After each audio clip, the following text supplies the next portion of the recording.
ನಮಸ್ತೆ ಎಲ್ರಿಗೂ. ಇವತ್ತೊಂದು ಒಳ್ಳೆ ಪೂರಿ ಸಾಗು ಮಾಡೋಣ ಬನ್ನಿ. ಮೊದಲಿಗೆ ಒಂದು ಬೌಲಿಗೆ ಒಂದು ಸ್ಪೂನ್ ಸಕ್ಕರೆ ಹಾಕ್ಕೋಬೇಕು, ಮತ್ತು ಅದಕ್ಕೆ ಒಂದು ಸ್ವಲ್ಪ ನೀರು ಹಾಕ್ಕೋಬೇಕು, ಸಕ್ಕರೆ ಎಲ್ಲ ಕರಗೋದಕ್ಕೆ. ಇನ್ನು ಪೂರಿಗೆ ಯಾಕೆ ಸಕ್ಕರೆ ಹಾಕ್ತೀವಿ ಅಂತಂದರೆ ಅದು ನೀಟಾಗಿ ಉಪ್ಪಿ ಹೋಟೆಲ್ ಸ್ಟೈಲಲ್ಲಿ ಬರುತ್ತೆ, ಎಣ್ಣೆನೂ ತುಂಬ ಕಡಿಮೆ ಹೀರ್ಕೊಳ್ಳುತ್ತೆ.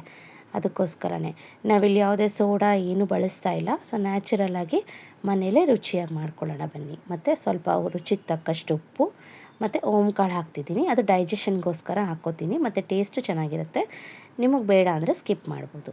ಮತ್ತು 1 ಸ್ಪೂನ್ ಎಣ್ಣೆ, ಇನ್ನು 1 ಕಪ್ ಮೈದಾ ಹಿಟ್ಟು ತೊಗೊಂಡಿದ್ದೀನಿ, ಅದ್ರ ಜೊತೆಗೇ 1 ಕಪ್ ಗೋಧಿ ಹಿಟ್ಟು ಹಾಕ್ಕೋತಾ ಇದ್ದೀನಿ. ಸೊ ಎರಡನ್ನೂ ಮಿಕ್ಸ್ ಮಾಡಿ ಹಾಕ್ಕೋತಿದ್ದೀನಿ. ಈಗ ಎಲ್ಲ ಚೆನ್ನಾಗಿ ಮಿಕ್ಸ್ ಮಾಡ್ಕೊಳ್ಳೋಣ. ನೀರು ಎಷ್ಟು ಬೇಕೋ ಅಷ್ಟು ಹಾಕ್ಕೊಂಡು, ಮೊದಲೇ ಸ್ವಲ್ಪ ಇರುತ್ತಲ್ವ ಅದು ಎಲ್ಲ ನೋಡಿ ಎಷ್ಟು ಬೇಕೋ ಅಷ್ಟು ಕಲಿಸ್ಕೊಳ್ಳೋಣ. ಒಂದೊಳ್ಳೆ ಈ ರೀತಿ ಹಿಟ್ಟಿನ ಅದಕ್ಕೆ ಹಾಕ್ಕೊಳ್ಳೋಣ. ಸಾಗು ಮಾಡೋದಕ್ಕೆ ನಾನಿಲ್ಲಿ ಆಲೂಗಡ್ಡೆ ಮತ್ತು ಟೊಮೆಟೊ ತೊಗೊಂಡಿದ್ದೀನಿ. ಆಲೂಗಡ್ಡೆನ ಸಿಪ್ಪೆ ತೆಗೆದು ಚೆನ್ನಾಗಿ ತೊಳೆದು ಕಟ್ ಮಾಡಿ ಕುಕ್ಕರ್ಗೆ ಹಾಕಿ, ಜೊತೆಗೆ ಟೊಮೆಟೊನೂ ಹಾಕಿ, ರುಚಿಗೆ ತಕ್ಕಷ್ಟು ಉಪ್ಪು ಹಾಕಿ ಕುಕ್ಕರ್ನ ಮುಚ್ಚಿ 1-2 ವಿಷಲ್ ಕೂಗಿಸ್ಕೊಳ್ಳೋಣ. ಬಾಣಲಿಲಿ ಎಣ್ಣೆ ಹಾಕ್ಕೊಂಡು ಕಾದ್ಮೇಲೆ ಸಾಸಿವೆ, ಜೀರಿಗೆ ಮತ್ತು ಹಚ್ಚಿಟ್ಕೊಂಡಿರೋಂಥ ಹಸಿಮೆಣಸಿನ್ಕಾಯಿ ಮತ್ತು ಈರುಳ್ಳಿನ ಹಾಕಿ ಫ್ರೈ ಮಾಡ್ಕೊಳ್ಳೋಣ. ಕರಿಬೇವಿನ ಸೊಪ್ಪು ಸೇರಿಸ್ತಾ ಇದ್ದೀನಿ, ಜೊತೆಗೆ ಸ್ವಲ್ಪ ಉಪ್ಪು ಹಾಕ್ಕೋತೀನಿ. ಬೇಯಿಸುವಾಗಲೂ ಹಾಕ್ಕೊಂಡಿರ್ತೀವಲ್ವ ಉಪ್ಪು, ಸೊ ನೋಡ್ಕೊಂಡು ಹಾಕ್ಕೋಬೇಕು. ಸ್ವಲ್ಪ ಅರಿಶಿನದ ಪುಡಿ, ಫ್ರೈ ಆಗೋದಕ್ಕೆ ಬಿಟ್ಬಿಡೋಣ. ಇನ್ನು ಆಲೂಗಡ್ಡೆ ಮತ್ತು ಟೊಮೆಟೊ ಬೆಂದಿದೆ ಅಲ್ವಾ, ನೀರನ್ನ ಬಸ್ಕೊಂಡು ಸ್ಮ್ಯಾಶ್ ಮಾಡ್ಕೊಳ್ಳೋಣ. ಇದೀಗ ಈರುಳ್ಳಿ ಫ್ರೈ ಆದಮೇಲೆ ಹಸಿ ಬಟಾಣಿ ಹಾಕ್ತಾಯಿದ್ದೀನಿ.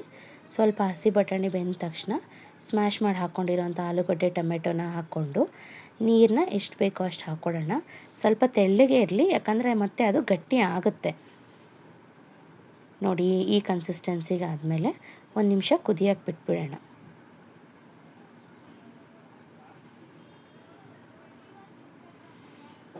ಮುಚ್ಚಳನ ಮುಚ್ಚಿ 1-2-3 ನಿಮಿಷ ಅದನ್ನು ಮೀಡಿಯಮ್ ಫ್ಲೇಮಲ್ಲಿ ಕುದಿಯೋಕ್ಕೆ ಬಿಟ್ಬಿಡೋಣ. ಇನ್ನು ಪೂರಿ ಹಿಟ್ಟನ್ನು ಉಂಡುಂಡೆಗಳಾಗಿ ಮಾಡಿ ಲಟ್ಟಿಸ್ಕೊತಾ ಇದ್ದೀನಿ.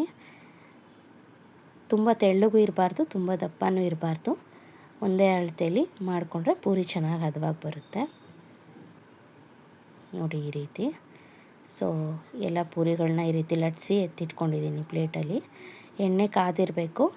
ಸೊ ಎಣ್ಣೆ ಕಾದ್ಮೇಲೆ ನಾವು ಪೂರಿ ಹಾಕುವಾಗ ಸ್ವಲ್ಪ ಹೈ ಫ್ಲೇಮಲ್ಲೇ ಇರಬೇಕು ಎಣ್ಣೆ.